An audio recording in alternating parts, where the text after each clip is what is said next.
dar primeiro lugar o meu bom dia, que é o deputado federal Kim Kataguiri, que já está equipadíssimo, hein, Kim? Feliz com a vitória do Japão? Tava narrando, eu acho.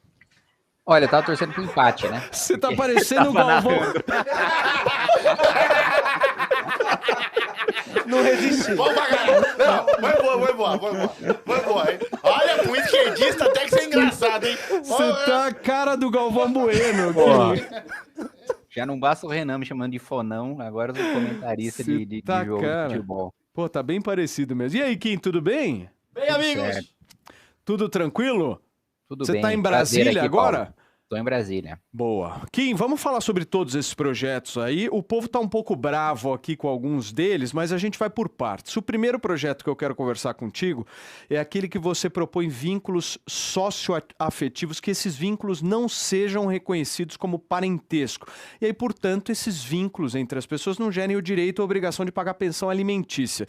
O Kim disse que essa ideia é separar relações de afeto de laços jurídicos, evitando que conexões emocionais sejam automaticamente convertidas em deveres financeiros. Eu quero entender de você o seguinte, Kim, o que te levou a apresentar esse projeto de lei? Foi alguma coisa específica que te chamou a atenção ou não?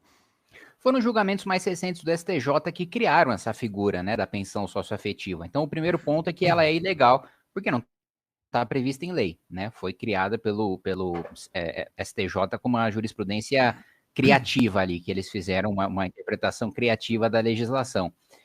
Segundo, os casos de pedido de pensão socioafetiva dispararam em alguns estados, chega a 430%, 432%, desde que ela foi instituída em jurisprudência até hoje. E o terceiro ponto é que é você engessar e tornar as relações humanas, principalmente as íntimas, uma disputa jurídica. É causar um mal social, é causar um dano para o tecido social muito grande. Então, recebi muitas mensagens de mães solteiras falando, olha, não consigo mais me relacionar porque o cara tem medo de depois a justiça dizer que ele precisa pagar pensão, quando o responsável é o pai, né? Quem deve sustentar os filhos são os pais, e quando há um casamento, quando o padrasto, né, ou a madrasta se comprometem até um relacionamento ali documentado de sustentar e de, portanto, dever alimentos àqueles filhos, aí sim você pode estabelecer esse vínculo. Agora, deixar para a subjetividade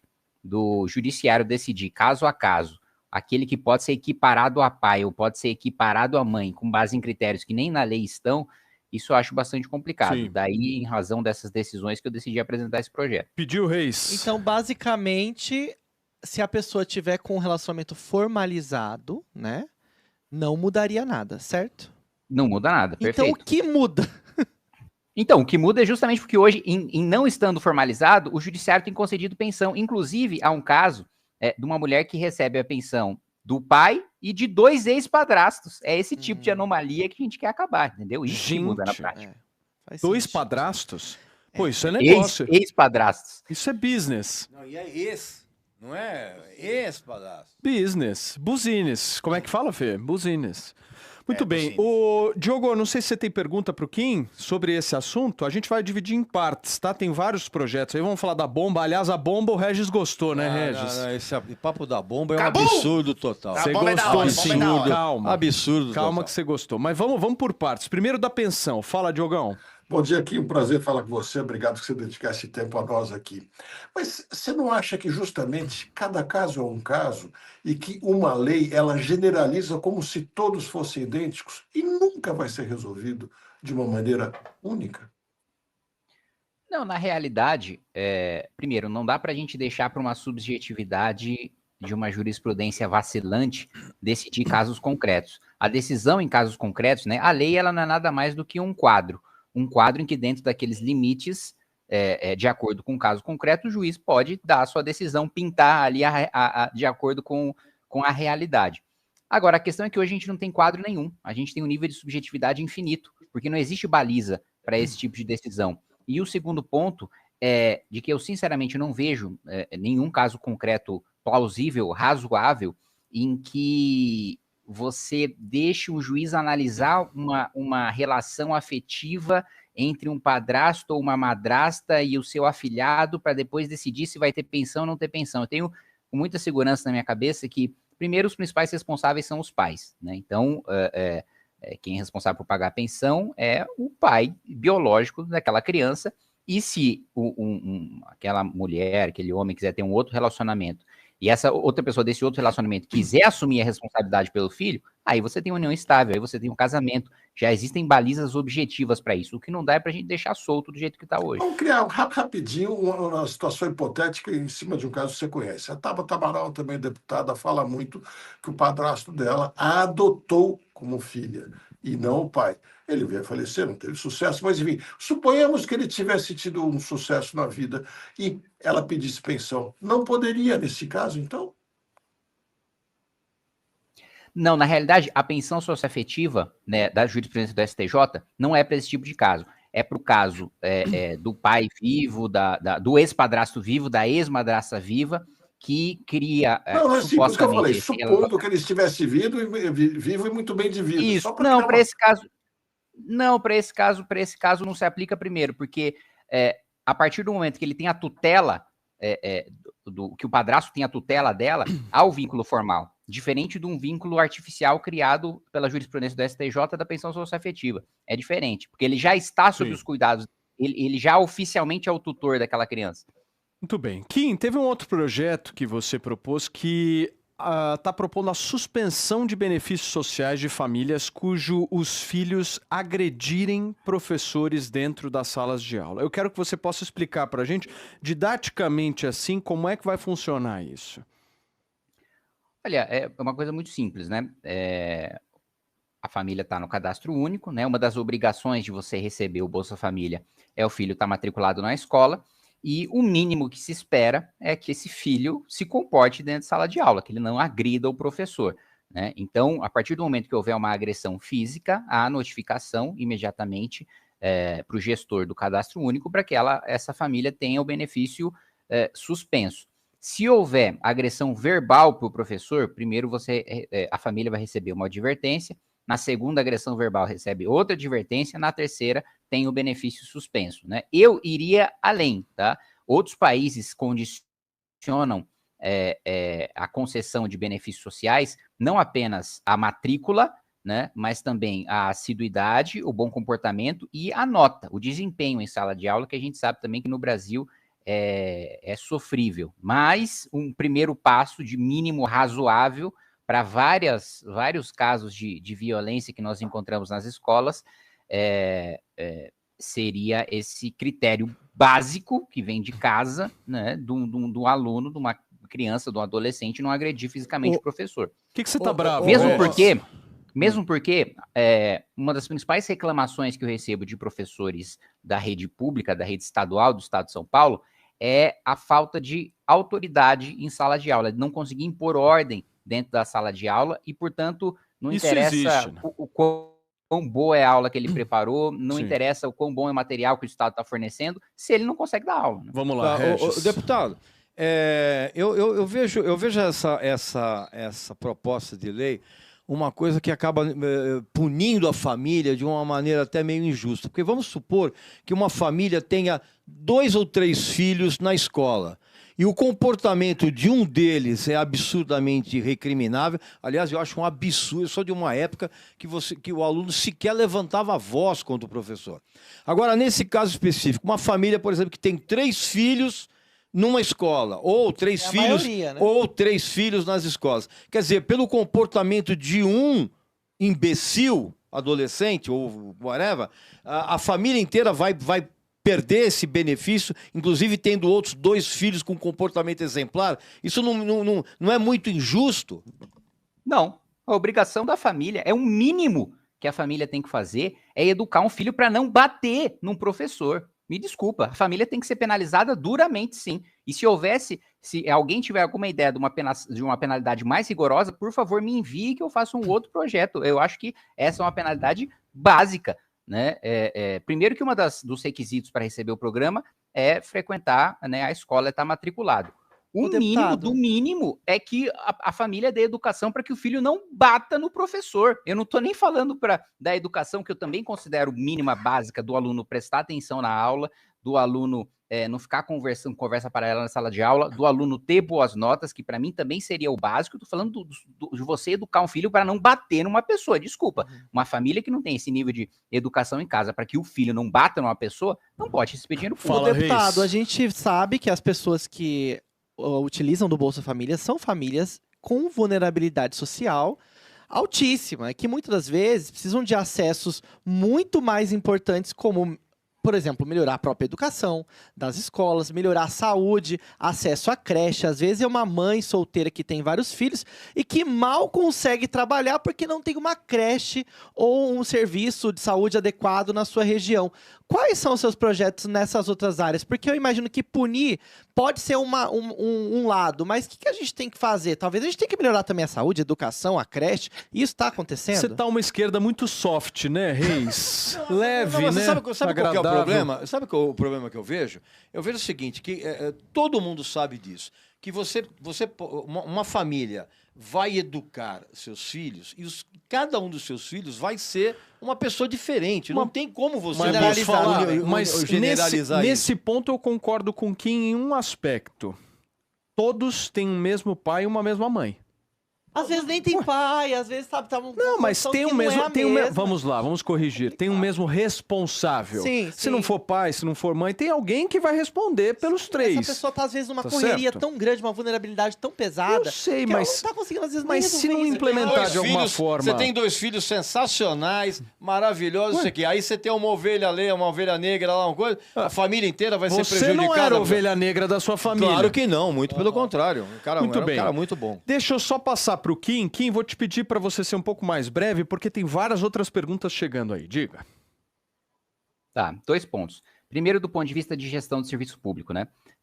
Eu não sou responsável porque eu não estou no Poder Executivo, eu estou no Legislativo. O que eu posso fazer no Legislativo é a lei de responsabilidade gerencial que penaliza o gestor público pelo mau desempenho em saúde, educação, saneamento básico. Se ele recebe, né, determinado indicador, por exemplo, de mortalidade infantil, que é um dos principais de saúde, ou de alfabetização, ou notas no SAEB, por exemplo, na educação, ele deve ser penalizado caso ele, na minha avaliação, e o projeto que eu apresentei é nesse sentido, de ficar inelegível durante 8 anos, como se ele tivesse sido cassado por corrupção, da mesma maneira a incompetência. Aliás, teve o afrouxamento da lei de improbidade administrativa no governo Bolsonaro, que eu votei contra, que acabou com a figura da culpa grave, né? Então, se não tem dano ao erário, ou se não tem dolo ao mesmo tempo que dano ao erário, ou enriquecimento ilícito, hoje a incompetência, inclusive aquela que nós chamamos no direito, que nenhum homem médio cometeria esse erro, não é mais punida. E eu defendi que fosse punida assim do ponto de vista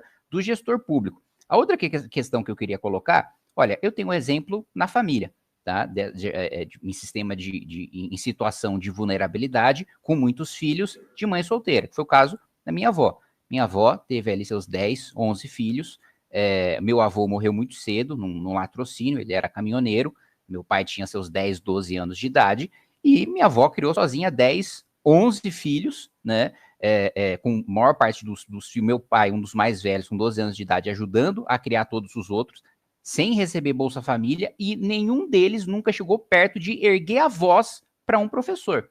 Então você me desculpa. Ser mãe solteira, ter muito filho ou ser pobre não é desculpa para ter uma má educação do filho ao ponto dele agredir um professor. Perfeito. Deixa eu trazer para a conversa aqui Lala Fonseca, Rick Souza. Vocês têm perguntas sobre esse projeto especificamente, Lala? Fica à vontade.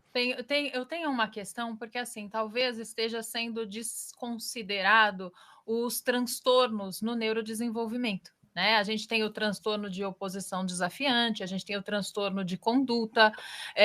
Não seria mais eficiente a gente ter um conselho tutelar que envolva também tratamento psicológico obrigatório, tanto para as crianças quanto para os responsáveis legais, para conseguir fazer esse ajuste comportamental e até talvez uma polícia especial para agressividade infantil? Né, seria uma forma da gente não apenas, né, lidar com uma punição financeira, mas de sim trazer um respaldo para várias questões que acontecem efetivamente em transtornos mentais em crianças e convívio com agressividade. Eu concordo, mas primeiro, eu acho que esse caso é excepcional, nos casos em que há agressão, né, por algum problema psicológico, essa não é a regra, né? A regra é, de fato, falta de educação em casa, nesses casos de agressão.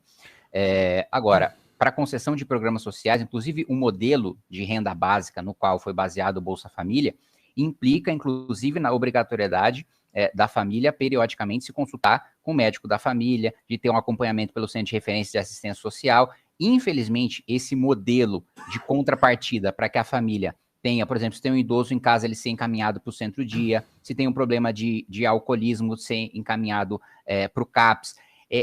Esse sistema de contrapartida para que o programa social se transforme num instrumento de transformação da realidade daquela família, infelizmente, não foi colocado no desenho do sistema de renda básica do Brasil, e eu defendo que seja feito. Muito bem. Rick, você tem perguntas sobre esse caso só para a gente fechar ou podemos passar para a próxima? Pode passar para o próximo. Seguinte, Kim, tem um outro projeto no âmbito escolar também que está repercutindo muito, que você quer proibir que sejam divulgadas ali, né, que toquem músicas de cunho sexual nas escolas. A pergunta que eu te faço é como é que vai haver a fiscalização disso?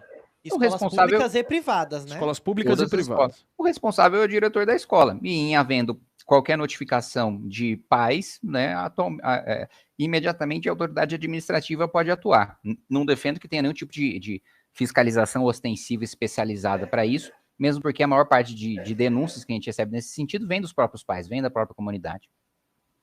Deputado, desculpa, mas parece muito surreal a gente colocar uma coisa que, para mim, parece explicitamente uma censura, porque como você vai configurar esse tipo de coisa em uma escola? O que é algo explicitamente sexual? Tem muitas letras, inclusive de clássicos da MPB, que dizem a respeito do amor sexual, e que são clássicos, são coisas culturais. Como que a gente vai garantir que isso não vai se tornar uma censura contra a cultura e contra a arte nas escolas? E colocando isso, inclusive, dentro das quatro paredes de uma escola privada, parece um absurdo do Estado se meter nesse tipo de coisa.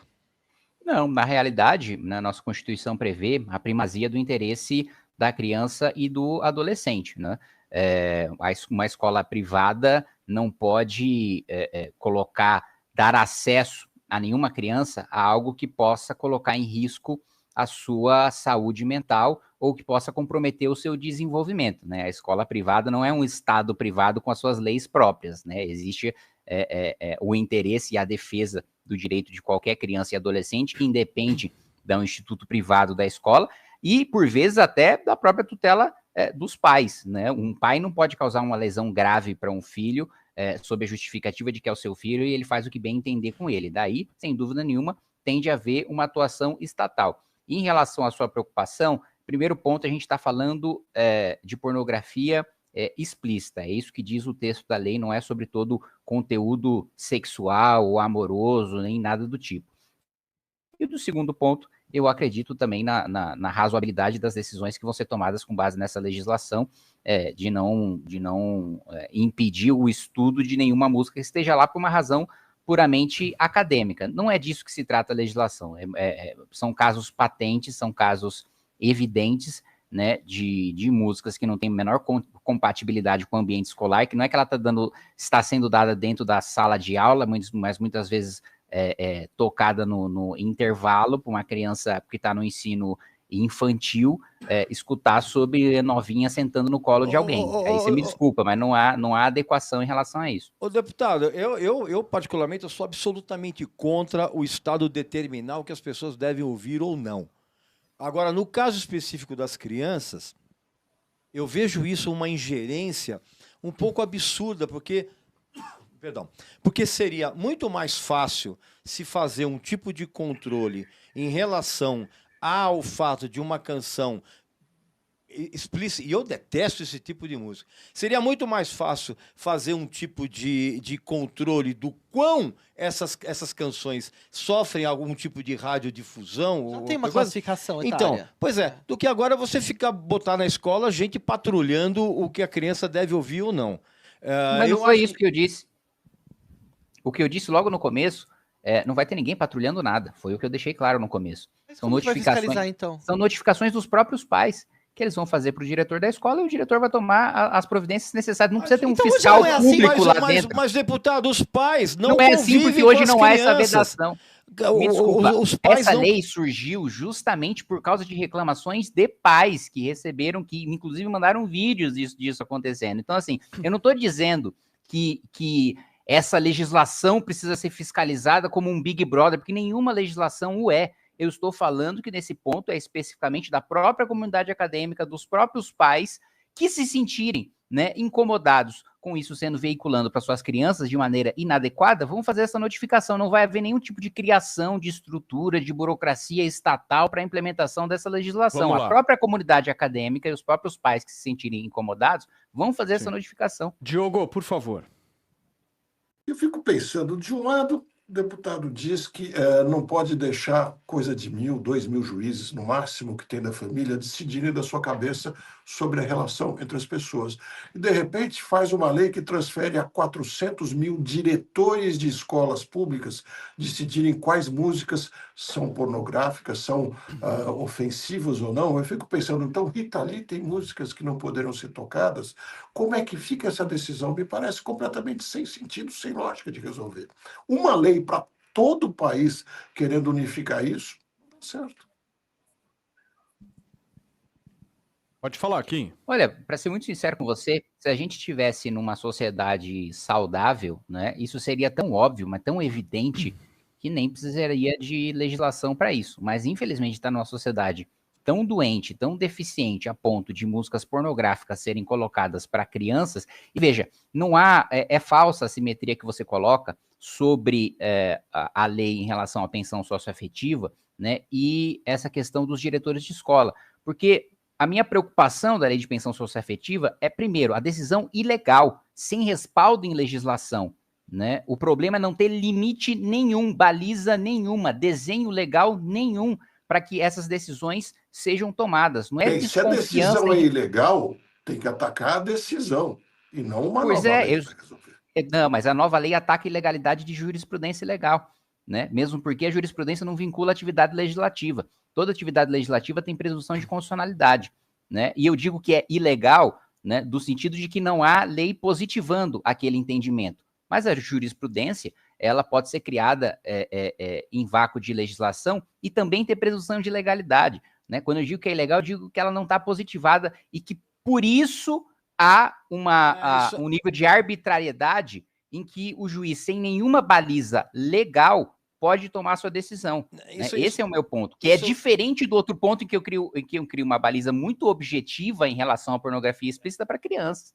Essa baliza, na verdade, ela vai ser completamente deturpada, porque os pais vão ficar fazendo denúncias de coisas absolutamente ridículas, tipo, olha, meu filho não pode ser submetido a uma aula onde a escola está colocando o cara para ser o Ney Matogrosso dos Secos e Molhados. Isso, para mim, é pornografia. Você entende? Essa baliza do que é pornografia... Vai da cabeça dos pais, dos vai da cabeça dos pais, cara. Isso vai gerar todo um processo burocrático, até a escola explicar que Secos e Molhados não é a mesma coisa que Oruan. Pô, isso é uma burocracia assim. Por que você fica vermelho quando você discorda de alguém? Mexeu com música, mexeu com redes. Não, eu sou vermelho, tá explodindo aí. Não tô explodindo, não. E não é defeito do ar-condicionado aqui do estúdio, não. É só pra saber, porque eu tô num clima agradável. Eu também tô num clima agradável aqui. Mas, assim, essa coisa, essa baliza moral que as pessoas colocam aqui é uma coisa muito variável. Quem não garante, por exemplo, que uns pais evangélicos não cheguem e falem, olha, meu filho está sendo submetido a umas músicas aí que não tem nada a ver, que é pornografia, aí você vai ver a música não tem nada de pornografia. Isso vai gerar uma confusão. Tudo que é regulado por uma baliza moral generalizada, isso dá errado. Pode responder o Regis, né? Kim. Todo ordenamento jurídico de qualquer Estado democrático de direito parte de uma baliza moral que existe antes do Estado, né? Então, não caia na ilusão de que a legislação ela é amoral. Existe, tem um doutrinador conservador que é um dos meus preferidos, contemporâneo, que é o Roger Scruton, que ele diz o seguinte: antes da composição, antes da existência de um Estado-nação, existe uma primeira pessoa no plural que precede essas leis e essas normas. Essas leis e essas normas só fazem sentido porque usos e costumes anteriores, baseados na moral, dessa população e na cultura dessa população, decidiram fazer um pacto social para transformar isso em legislação.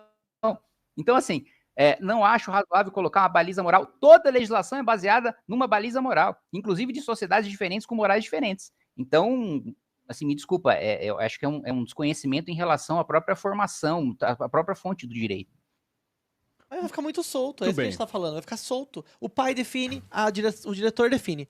Só que O pai vai fazer a pai denúncia denuncia. para a Eu sei, escola mas é e a quem escola define isso? define. Quem vai olhar? O conselho tutelar vai É olhar? o diretor que Você vai é decidir. contra o conselho tutelar, ou Kim? Porque a gente sabe que já existe um órgão brasileiro que fiscaliza crianças e adolescentes. Qual que é a sua perspectiva Sim, disso? eu estou dando, E do ECA? tô dando mais um respaldo para o Conselho Tutelar agir.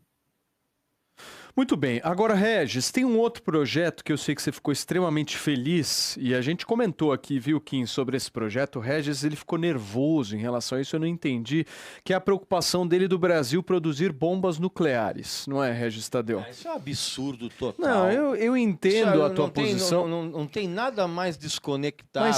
Mas Não tem nada mais desconectado da realidade de achar que o Brasil precisa ter bomba nuclear para intimidar possíveis inimigos. você está sabe? discordando de tudo. Total. Mas nesse projeto, Kim, por incrível que pareça, até o Reis concordou com você. concordo Então com a foi uma soberania coisa assim nacional. que gerou uma certa discussão.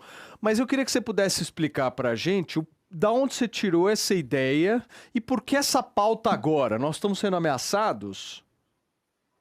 Bom, primeiro eu recomendaria, para quem acha que o Brasil não tem razões de dissuadir eventuais invasores estrangeiros, a leitura do livro branco, né? Que é o relatório que as Forças Armadas elas submetem ao Congresso Nacional de tempos em tempos, falando sobre ameaças para as próximas décadas e das necessidades que nós temos de nos anteciparmos a elas. Não está no livro branco, né, a sugestão de que o Congresso permita a produção de bombas atômicas, mas está nele a possibilidade muito grande, devido às tensões geopolíticas que nós estamos vivendo hoje, de que haja um conflito em escala global.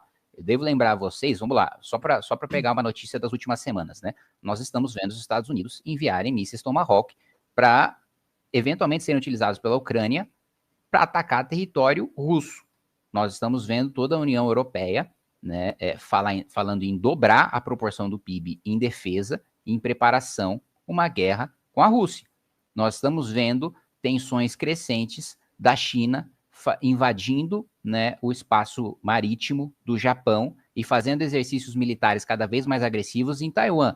O Japão, aliás, deve ter uma nova primeira-ministra, Sanai Takeichi, cuja uma das principais bandeiras é a Constituição japonesa nunca foi emendada e nunca foi reformada em nenhum ponto. Ela é a mesma, desde a sua origem.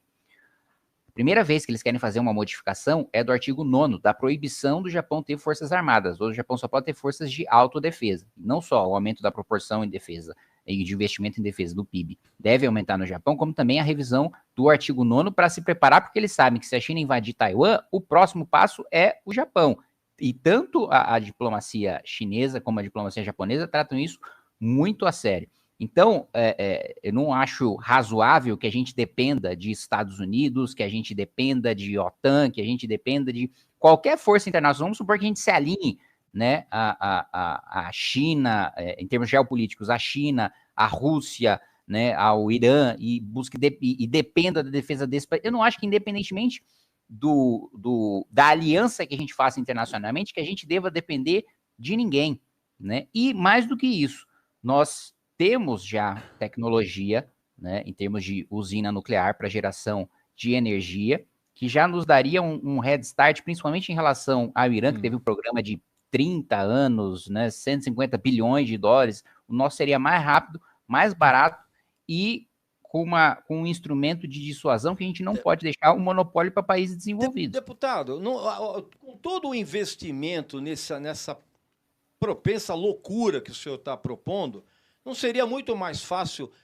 relocar toda essa grana para equipar ainda melhor as nossas Forças Armadas, para que realmente a gente consiga exercer a soberania nacional que o Felipe aqui tanto arrota, porque a gente não consegue sequer coibir o contrabando de armas para as milícias aqui no Brasil. Nossas fronteiras assim, são, o nosso né, exército, as nossas Forças Armadas comparativamente falando, são mal equipadas com relação ao que Mas o acontece que eu em entendi outros do países. projeto, é simplesmente uma autorização para que o Brasil possa vir a produzir. Não é uma coisa do, meu Deus, isso vai não, produzir agora, agora, para tudo uma e faz. autorização, uma autorização. Banca dinheiro do Hoje o hospital Brasil e não põe é, na bolsa. não é autorizado a produzir, Regis. Mas está certo Só que não é, isso.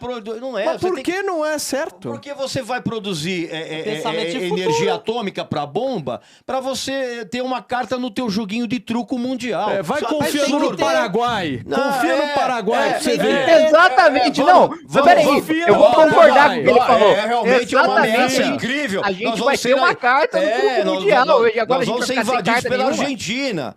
A Argentina que está O que quebrada que foi, financeiramente. Kim? O que foi?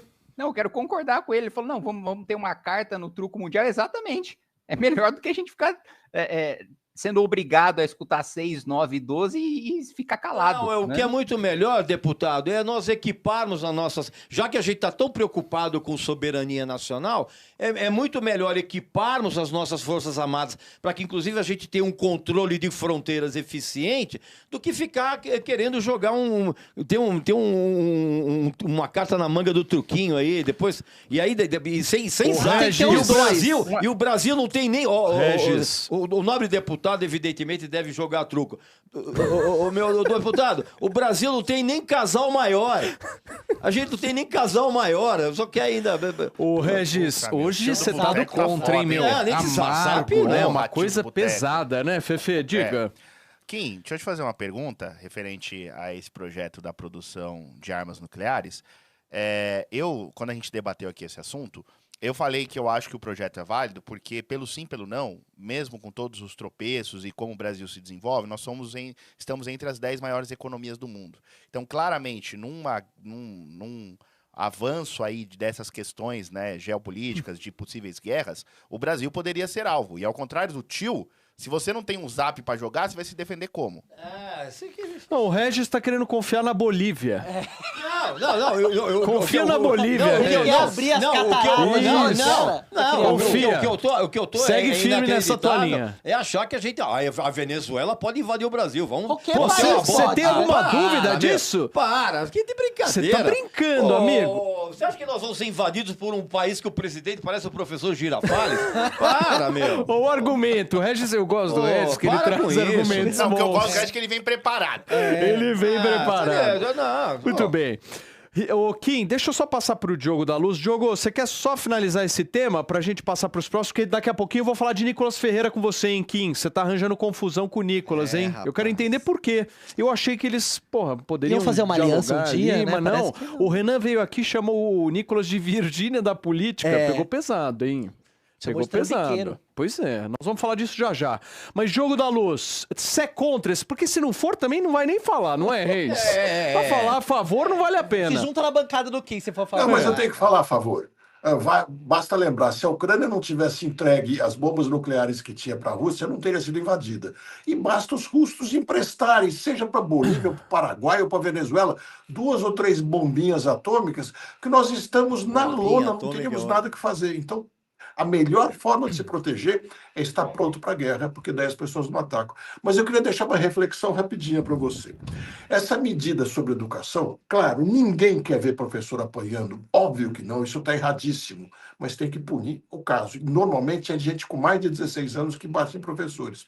Quando você pune quem recebe Bolsa Família, você está pressupondo que todos os alunos da escola pública e mesmo privada recebam Bolsa Família. Quando não é, a maioria gigantesca não recebe auxílios e aí ficaria livre para os filhos baterem no professor, não vai resolver nada. E digo mais, hein? Esse caso de agressão de alunos contra professores não é só em escola pública, não, viu? Tem muita escola de gente graúda financeiramente falando, tem professores ali que realmente sofrem com alunos riquinhos e folgados. Muito bem. Deixa eu passar pro nosso Rick. Você quer falar alguma coisa, Kim, só para fechar? 30 Não, só segundos dizer o aí, só para seguinte, fechar.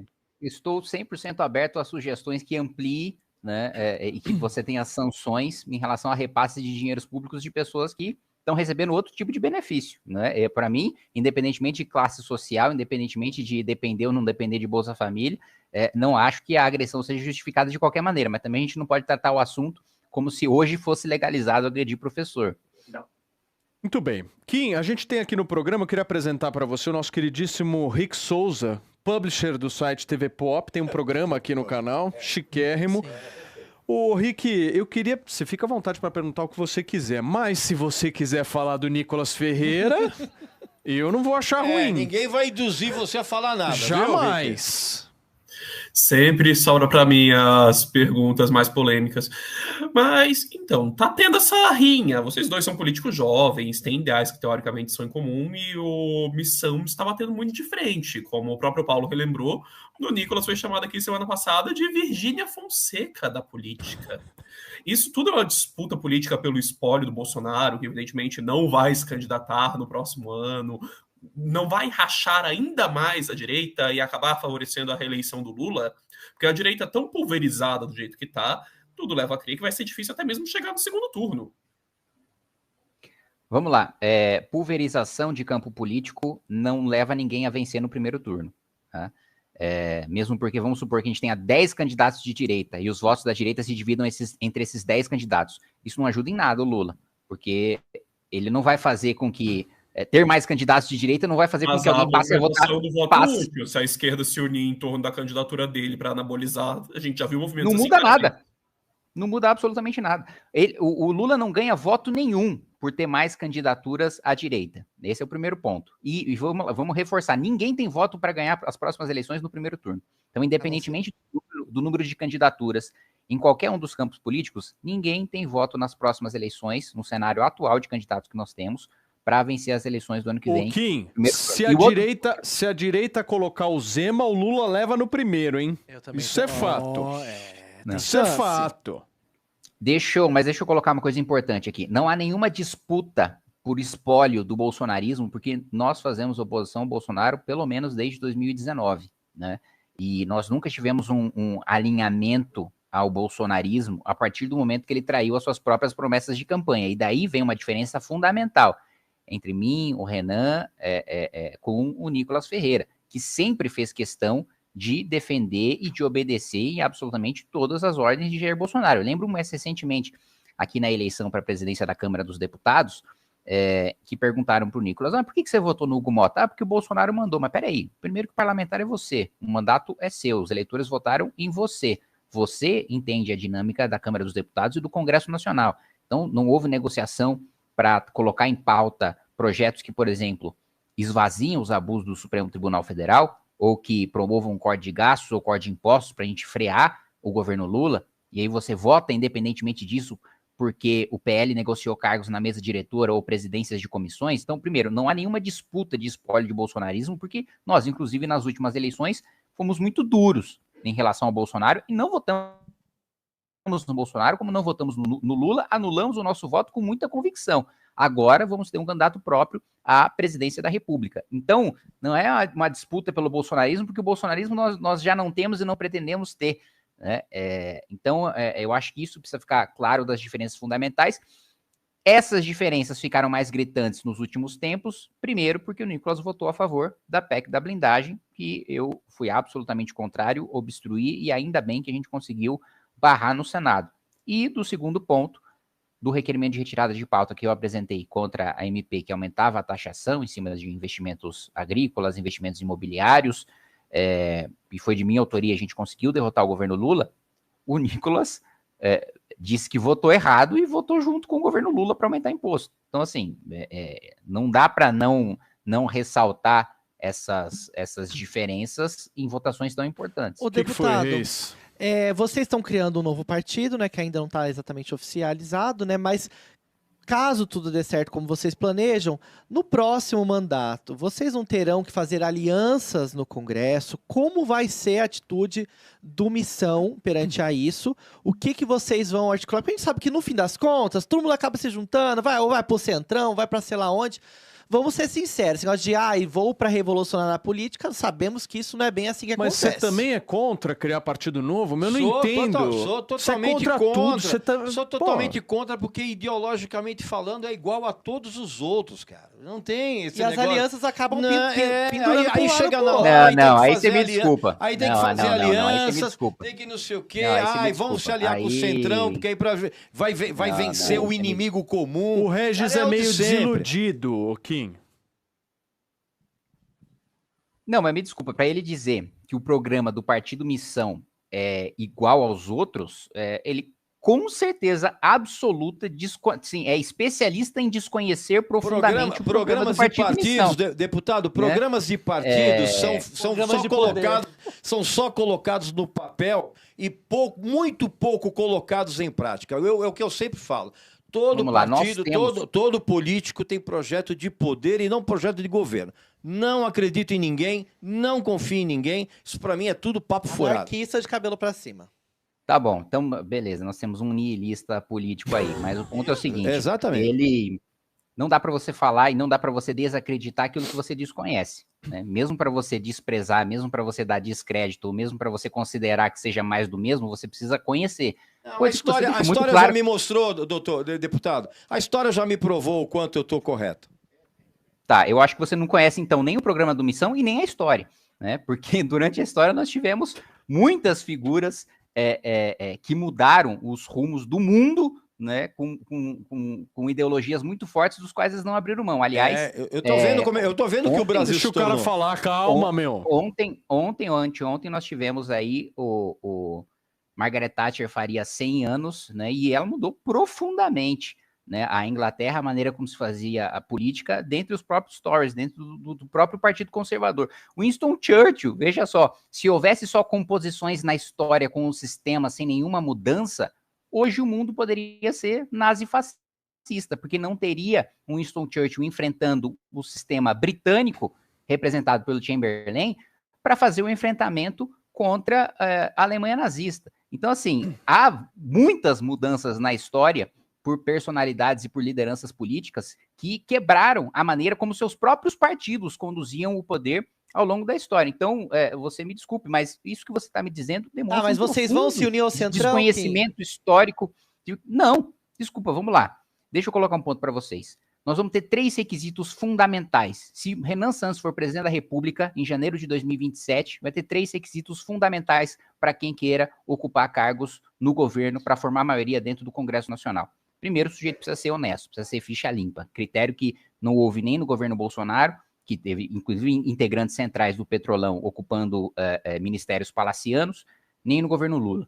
Segundo ponto, o sujeito precisa ter um mínimo de capacidade técnica de estar conduzindo aquele cargo. Precisa ter uma pertinência temática entre a formação ou a experiência profissional dele com o cargo que ele vai estar exercendo. Terceiro, ele vai ter que conduzir o governo e o programa de governo de acordo com aquilo que nós defendemos da eleição. Sim. A gente não vai dar um cargo para fechar os olhos para alguém roubar, como o deputado Zé Guimarães admitiu em entrevista recente que loteia 9 vice-presidências da Caixa, um é para o PL, outro é para o PP, outro é para o Podemos. Não, desculpa, esse tipo de coisa a gente não vai aceitar. Ok, Kim. Gente, vamos fazer o seguinte, Fefe, coloca os superchats aí, chegaram vários superchats, só pra gente fazer uma rodada rápida, Kim, vou te pedir bastante brevidade aí, porque chegaram várias, só a gente tentar 30 certo. segundinhos. Eu também preciso liberar aí até 11h25. Não, a 11h15 você tá liberado, vamos tentar fazer nesses maravilha. 3 minutinhos aí. Cadê? Qual que foi o último? Nossa, chegaram vários, vamos ver aqui. Pode ir subindo, Fê, pra gente ir lendo todos aí numa vez só. Só pra gente ver. Aqui, a Juliana Malara, adoro minhas manhãs por aqui, a partir das 14 horas com o Fefe e com o Rick. Um beijo pra você, Ju. 2 horas da tarde, eu tenho Fora de Quadro aqui no canal. O Clary the Cook, amigos de todas as manhãs. Regis Gostoso, mandando 10 conto aí divertido. Pra falar um pouco da performance do Regis. A Sandra mandou 10 conto também, disse, espero que o Regis tenha estudado os projetos do deputado entrevistado para que faça questionamentos pertinentes, não repita o fiasco da última sexta-feira. Repetiu. Acho que ficou visível, né, ficou gente? claro. Olha só, o Alexandre Yoshida mandou 5 conto e disse, Kim, o senhor acha que a Constituição brasileira deve ser substituída? Kim, 30 segundos, por favor. Sim. Boa. Perfeitamente. Gosto, uma praticidade 29 muito boa. segundos de crédito. O aí. Luiz Augusto mandou 20 conto e diz: deputado, a Índia, que enfrenta desafios sociais muito mais complexos do que os nossos, possui arsenal nuclear e desenvolve um programa espacial de ponta. Na sua avaliação, o que falta para o Brasil avançar nesse sentido? Autorização legislativa. Ó. O nosso fotógrafo de Berlim disse que no Livre Amarelo o partido Missão pretende utilizar o direito penal do inimigo contra as facções. Isso valeria também para as milícias? Do que ele está falando, Kim? Ele está falando basicamente do que nós temos defendido, de que faccionados não sejam tratados como cidadãos brasileiros, sejam tratados como inimigos do Estado, sejam tratados como invasores estrangeiros, como se tivesse um país estrangeiro invadindo o nosso território, porque as facções criminosas hoje têm domínio sobre o território, tem forças armadas paralelas, tem um poder judiciário paralelo, tem bandeira, tem hino, e portanto, deve ser tratado dessa maneira. Não que é o que a gente chama de direito penal de quarta velocidade, né, que existe um julgamento diferenciado daquelas pessoas que são cidadãos e que cometeram um erro e devem ser punidas por aquele erro, mas reconhecem a legitimidade do Estado e não estão a serviço de um Estado paralelo, para aqueles que são faccionados ou para aqueles que são milicianos de milícias que têm controle sobre o território, que têm o hino próprio, que têm o tribunal próprio. O Quirino mandou as vaquinhas para as caixas d'água pretas no sertão com as cores do Partido Missão são auditáveis. Como o público pode acompanhar os gastos? Não entendi do que ele falou. Tá rolando. O que é isso, Kim? A gente tem um programa de levar poços para o sertão, né, principalmente hoje agora do Rio Grande do Norte, e há a construção das caixas d'água, e cada um que faça a sua doação tem a prestação de contas da doação que fez. Isso não tem nenhum óbvio em relação a isso. O Ninfros mandou 5 conto. Punir agressões é justos, mas será que o bloqueio via Bolsa Família somado ao Drex não é um ensaio para um controle social financeiro mais amplo? O Drex não tem nada a ver com bloqueio de Bolsa Família. Eu acho que deu uma viajada, hein? O povo faz umas perguntas difíceis, né? O César Augusto mandou 10 conto. Deputado, Opa! Saiu aqui, Fefe. Deputado, seu projeto atinge somente o aluno que depende do Bolsa Família. E o aluno que não depende do programa social, qual punição irá receber? Como diz o Daluz, é só mais um remendo mal feito. O César é caminhoneiro, acompanha a gente todo dia. Estou aceitando sugestões para punições para famílias de alunos que não recebam o Bolsa Família. Boa. O Quirino mandou quem vai proibir a música da Cavalgada de Roberto Carlos.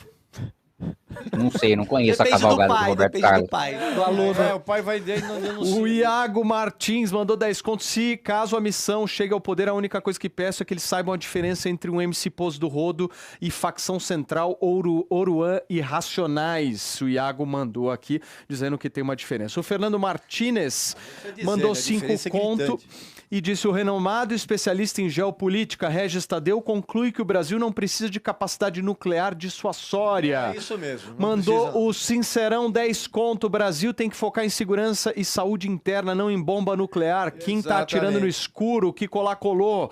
O Cleiton Ângelo mandou 10 conto. Disse: tô com Kim, mesmo não sendo seu fã, porque o brasileiro só quer direitos, porém deveres não. Eu sei a desgraça que é a escola da minha filha Estela, com essa ideia de tudo é normal, deturpamos a moral. A Daniela Duarte... Escola, então, troca a filha da escola. A Daniela Duarte mandou: o projeto do que é importante, algumas músicas nem deveriam ser ouvidas, acabamos de passar por um escândalo de adultização e crianças são vulneráveis. A opinião da Daniela. Um beijo pra você, Daniele. Kim, eu queria te agradecer aí, acho que falamos um pouco de tudo, né? Fizemos uma boa de uma passada geral. Obrigado pelo teu tempo aí. Toda vez que tiver uma treta, liga pro Regis. Perfeito, combinado. Muito obrigado, Paulo. Muito obrigado a toda a bancada aí. Podem contar sempre comigo. Valeu, Kim. Abraço pra você. Tá aí, gente, o deputado federal Kim Kataguiri. A promessa que a gente